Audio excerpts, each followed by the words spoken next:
the podcast with your host, Mike May. Welcome back, everybody. Today is June 30th, 2024. There's a lot going on in the Canes world right now. Lots of drama. Free agency starts tomorrow, but we're just going to jump right into it. Start with the big news. Obviously, the Canes have traded the signing rights of Jake Gensel to the Tampa Bay Lightning for a third-round pick in the 2025 draft. Really just a bizarre month of negotiations and such with the Gensel camp. And at the end of the day, with all the information that's come out to this point, it's clear that Gensel and his camp used the Hurricanes as negotiation leverage, and the plan always was to go July 1st. It's not a surprise. We talked about it when the trade happened. It was a good trade for the here and now for a team that's pushing to win a cup. If you can re-sign him, great, but that can't be the expectation. He was drafted and played in Pittsburgh, and he treated the Pittsburgh organization the same way, it sounds like. It looks like the intention was always to get to July 1st as a free agent. I don't think he even signs with Tampa prior to July 1st. I think he still goes and sees what's out on the market. I'm saying that at 4 p.m. Eastern time today, so obviously things could change between now and the opening of free agency. And you can't blame the player for wanting to go to free agency. The cap is going up. He's one of the most, if not the most desirable free agents on the market this year, so I can understand where his camp is coming from. The part that's frustrating is the fact that their camp kind of led the Canes on and have put them in a very difficult position now going into free agency. It made it much more difficult to trade Necas when you're still having to work on those details of a contract while simultaneously worrying about the draft. The biggest problem for me comes from, I believe it was Corey Lavalette, who had the scoop on it, where he essentially said the Canes went to their camp, the Gensel camp, asked what the request was. They said 8x8 would get it done on Wednesday or Tuesday. The Canes came back on Thursday and said, we'll do 8x8.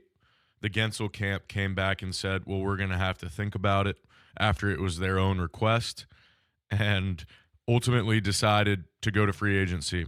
All that means to me, he was going there the whole time. He should have been upfront about it. He shouldn't have beaten around the bush. It was a snake move by that whole camp, but you move on. It is what it is. He's going to go get a big bag somewhere. He's likely going to get booed in PNC Arena every time he comes back, and I think it's justified. But we move on, and now the Canes have some serious work to do to build out their roster for next season. The good news is, if we have a down season next year, which there's a high likelihood that we could, you put yourself in position with draft capital, with the Burns contract coming off the book, with the Orlov contract coming off the books, bringing in Nikishin, hopefully, fingers crossed, that one gets to the finish line at the end of the next KHL season. There might be a down year for the Hurricanes, but there is really good opportunity moving forward. The last thing I would like to see is the organization to panic and sign deals that ultimately set the franchise back in the long term. Where we're at today is not worst case scenario. There's a ton of talent in the organization, and there are a lot of moving pieces.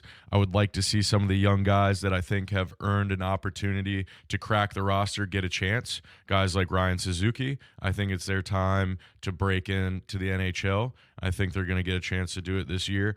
So we'll just have to see how things shake out in that regard. Second topic, which we've already kind of touched on at this point, is Necas. Obviously, Necas has made it clear that it's not a fit, and there's nothing wrong with that. Rod's system requires players to play a certain way, and it might not match a player's skill set. Necas would obviously thrive in an environment where he has more offensive freedom, more opportunity on power play 1, top line minutes more frequently. We can't sit here and play the Nate just didn't get enough. He was power play 2.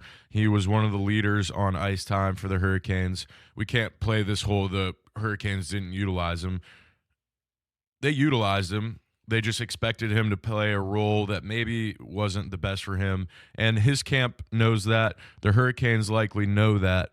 Would the Hurricanes keep the player? Yes, I think they would, and continue to work on developing him. But at the end of the day, he's the most intriguing piece of trade bait that the Hurricanes have had in a long time. It sounds like it got close with Columbus on a deal that would involve Natchez and likely other pieces to get the 4th overall pick in the draft. Columbus ended up staying put there, but it was reported that it got so far down the road that the Hurricanes allowed Columbus to negotiate a contract with Natchez. Not sure if that didn't materialize or if they were waiting to see what player was available at 4.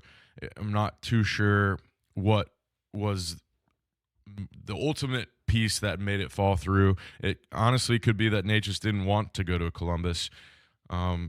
So still a lot going on there.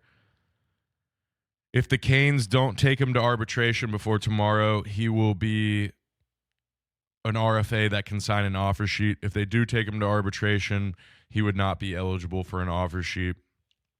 Tulsky's already come out and say any reasonable offer sheet, the Canes would match it. If a team wants to throw $10+ million at Natchez, then the Canes easily take the compensation that you get for that. It would be a good return. You can't complain. It would be nice to get something now, a player that you can bring in and develop. But if you're getting futures and you have a down season, it can be a very quick turnaround for the organization. So a lot of eyes are on Natchez next. Pesce, there's been tons of discourse about him going to New Jersey. I read online all the time, tampering. And I've read a bunch of people's opinions. And the reality at the end of the day is that in no world is the NHL ever going to have any control over those back channel resources that are utilized to ultimately make those deals. It may have been Corey Lavalette that pointed that out as well, and that's the reality. There's no way of stopping that. It's just how it's going to go. You're not going to be able to prove it. And the Canes have made it clear that Pesce likely doesn't fit in with the goals for the organization moving forward, the expectations on pay, the injury history, et cetera, et cetera. It's a tough one, but we're in a season of change. We've talked about it leading into the season, and we're continuing down that road where it's going to be a very new lineup next year. And the only thing that we can hope is that it's a lineup built around Rod Brendamore's system. That is such an important piece for this offseason to me, is that when you're bringing in players, you bring in players that are going to play their best hockey playing in a Rod system. A guy like Nason is a good low-end roster example of that. Nason was struggling in his professional career, comes into Carolina, and has now earned himself a massive payday because he was a perfect fit for the way Rod played. There are higher-end talents out there that would match that description. I've talked about it 100 times. Brady Tkachuk, I think, is a perfect example of a player like that. It's going to be challenging to get a guy like that, but when you have Natchez and you have some of the pieces that the organization has asset-wise, I don't think it's impossible. It really boils down to if Ottawa is willing to make the move. The last thing their organization wants is something that happened with Brady's brother, Matthew, essentially forcing his way out of Calgary. They may be incentivized to move on from him if they think that there's a likelihood that that happens down the road. The big guy we're waiting to sign, which we hopefully see some movement on it sooner than later, Seth Jarvis, should be an 8-year deal.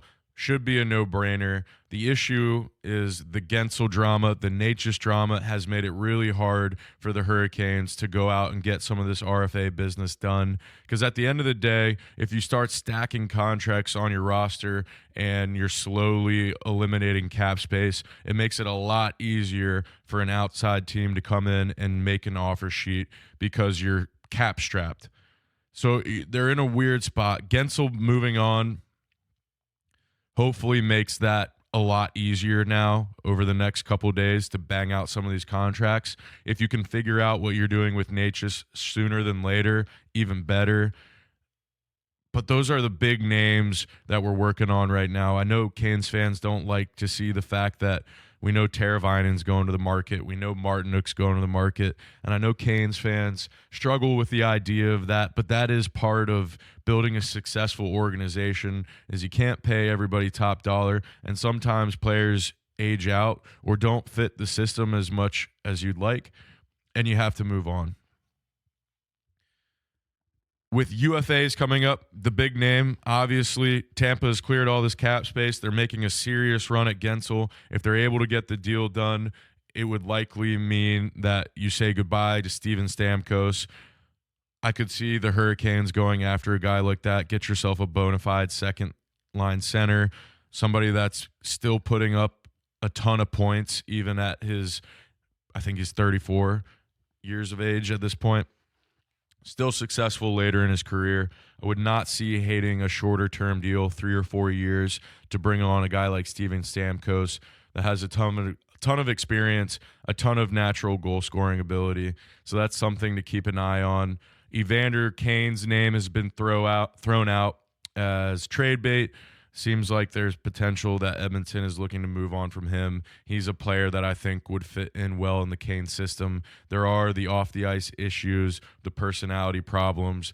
They would really have to do their research to see if it makes sense to bring a player like Evander into the locker room. But the skill set and the style of play and what he brings on the ice would certainly fit well in Carolina. So I wouldn't hate to see that if they do their due diligence and decide that it's a move that makes sense. So there's a lot going on. It's going to be busy at the start of free agency tomorrow.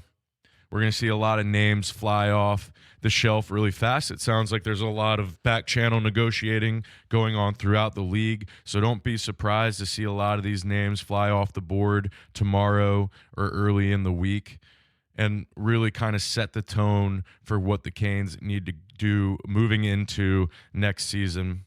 At the end of the day, it's been a stressful, agonizing offseason for Hurricanes fans, but the Gensel drama, it's just drama. The camp didn't handle it well.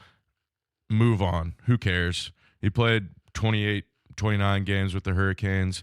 I'm very adamant. Like, I would have loved to have him back. 8x8 would have been a great deal in my opinion. But I think there are better fits for the Hurricanes than Gensel. I think the team needs to look at getting heavier. We've talked about style of play, how forecheck dominant the Hurricanes are. They need to be better at creating loose pucks along the boards to create offensive scoring opportunities. Gensel isn't a guy that's going to do that. I would like to see them get heavier. I would like to see them get tougher and really focus on their strengths and their system-related strengths. The only other option is Rod Brind'Amour decides that he has to totally change his system. I don't see that being the way, especially based on his end-of-season presser. He really leaned in on the fact that they really feel like they're just knocking on the door. It's going to be a reset. I trust the organization to make the right moves to build a competitive roster, but I wouldn't hate to see a dip next season. Get some assets, get some money off the books, get a little bit younger, and build a team strictly built for the Brind'Amour system. He's got 5 years now on his deal, which there was uncertainty on that, obviously, at any point during this season and leading into the offseason. So that's the big thing. You've got your guy locked up. You've got your system locked up, essentially. Now build to maximize your outcomes in that system. That's what I want to see. That's how I want them to attack this July. I would love to see the Canes have a competitive roster next year. I would also be willing to take 1 year setback to come back even stronger. Now, everybody take a deep breath and just realize that at the end of the day, We have a great management team. They know what they're doing. They don't just have a plan A. They have B, C, D, E, F all the way through. They're prepared for this exact circumstance, and we just have to give them the trust that they've earned over the years to go out and make the right moves. Expect another episode sometime over the next week or two as things unfold in free agency, as we get a clearer picture of what the roster is going to look like. And let's go Canes.